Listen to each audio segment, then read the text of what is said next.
এই মুহূর্তে কাছে কিংবা দূরে, দেশে কিংবা দেশের বাহিরে যে যেখান থেকে শুনছেন সকলকে জানাই প্রীতি ও শুভেচ্ছা। শুরু করছি নতুন আরও একটি ঘটনা। বেশি কথা বাড়াবো না, সরাসরি গল্পে চলে যাব। আজকের এই গল্পটি পাঠিয়েছেন আমার এক মেয়ে বন্ধু, যার নাম হচ্ছে বৃষ্টি। সে বেশ কয়েকবার আমাকে হোয়াটসঅ্যাপে নক করেছিল। আমি সময় পাইনি তার এই মেসেজটি দেখার, কিন্তু পরে যখন দেখলাম সে খুব রিকোয়েস্ট করে আমাকে বলেছে যে আমি যেন তার গল্পটা প্রচার করি। তাই আজকের গল্পটি শুরু করছি। যেভাবে আছে আমি সেভাবে বলছি। অনেক দিন আগের কথা, আমার মনে হয় তখন ক্লাস 5-এ ছিলাম যখন সেই ঘটনাটি ঘটেছিল। এটি একটি ভুতুড়ে ঘটনা, আর এই ঘটনাটি রাতে ঘটেছিল। এই গল্পটি শোনার পরে যদি আপনাদের ভয় লাগে তাহলে কিন্তু আমার কোনো দোষ নেই, নিজ দায়িত্বে গল্পটি শুনুন। আমাদের বাড়িতে দুটি পুকুর আছে, যেগুলো আমাদের লিজ নেওয়া হয়েছিল তখনকার সময়ে।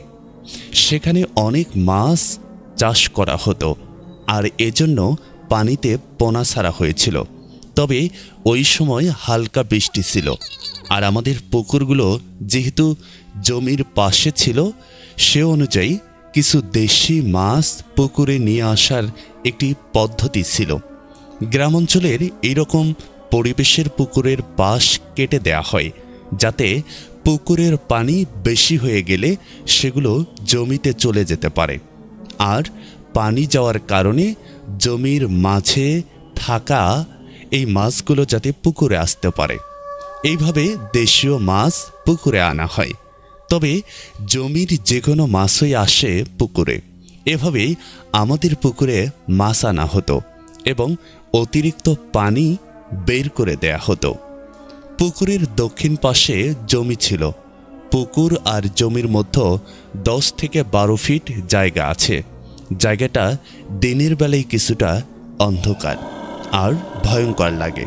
এর কারণ হচ্ছে সেখানে জমির পাশে একটি বাঁশের ঝোপ রয়েছে, আর তার পূর্ব পাশে রয়েছে কবরস্থান।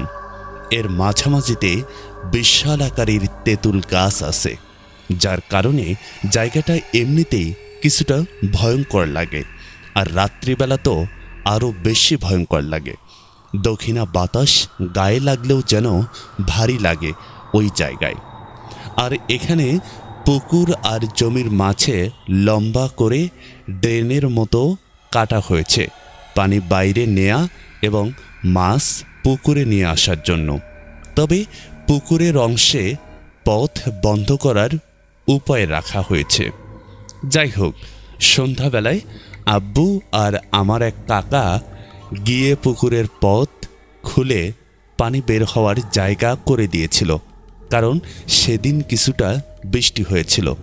রাত 11টার দিকে পানির পথ বন্ধ করার জন্য আব্বু যাচ্ছিল একা। তখন আমি বললাম আমিও যাব আজকে। আর যেহেতু আব্বু মাঝে মধ্যে সেখান থেকে কিছু মাছ নিয়ে আসতো সন্ধ্যায়, সেই হিসেবে আমি ভাবলাম আমিও দেখব কিভাবে মাছগুলো ধরে। যাই হোক, আমি গেলাম আব্বুর সাথে। প্রথমে পুকুরের সিঁড়িতে দেখলাম কিছু কুচু চিংড়ি পাশে বসে আছে। আমি খুব সাবধানে হাত দিয়ে কয়েকটা ধরে ফেললাম। তখন আব্বু বলল ছেড়ে দিতে, তাই দিলাম। সেখানে যাওয়ার পরে আমি লাইট ধরে দাঁড়িয়ে আছি।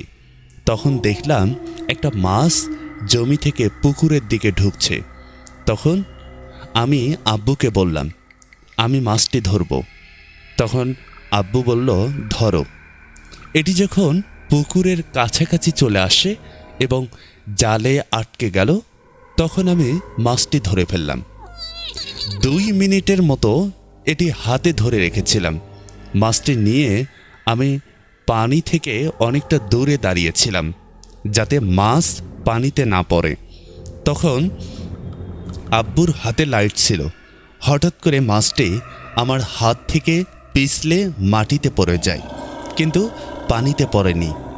লাইটের আলো জায়গায় মাছটা পড়েছিল, কিন্তু এরপর তাকে আর দেখা যায়নি। তখন আমি কিছুটা ঘাবড়ে গেলাম, বারবার এদিক সেদিক খুঁজতে থাকলাম। তখন আব্বু বুঝতে পেরেছিল, কারণ তখন যেন হঠাৎ করে চারিদিকে খুব জোরে বাতাস শুরু হলো, কিন্তু তখন বাঁশের ঝোপ ছাড়া আর কিছুই নড়ছে না। আর এই দেখে আব্বু আমার হাত ধরে সোজা হাঁটা দিল, কিছুই বলল না।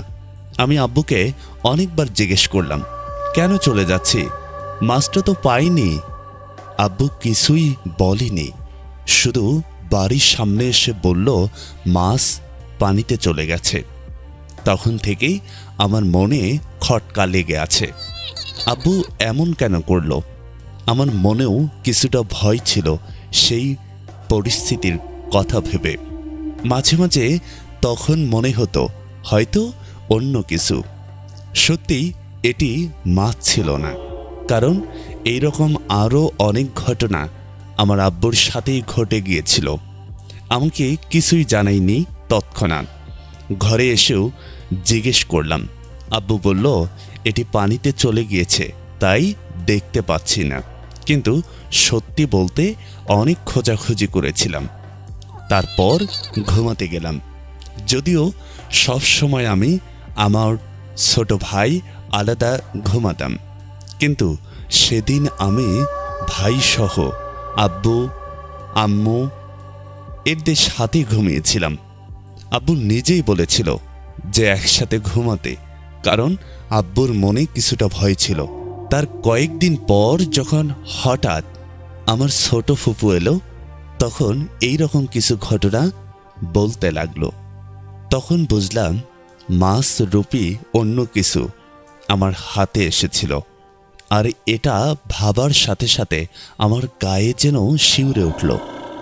আর আব্বু তখন বলল সেদিন আমার হাতে মাছ ছিল না, তাই পড়ার পর আর দেখতে পাইনি। আসলে এটা কতটা সত্যি ছিল তা জানি না, তবে সেই রাতের কথা আমার প্রায়ই মনে পড়ে। ওইদিকে রাতের বেলা ভুলেও যায়নি আর কখনোই। তবে আমার মতে এই রকম ঘটনাগুলো গ্রামাঞ্চলে একটু বেশি ঘটে।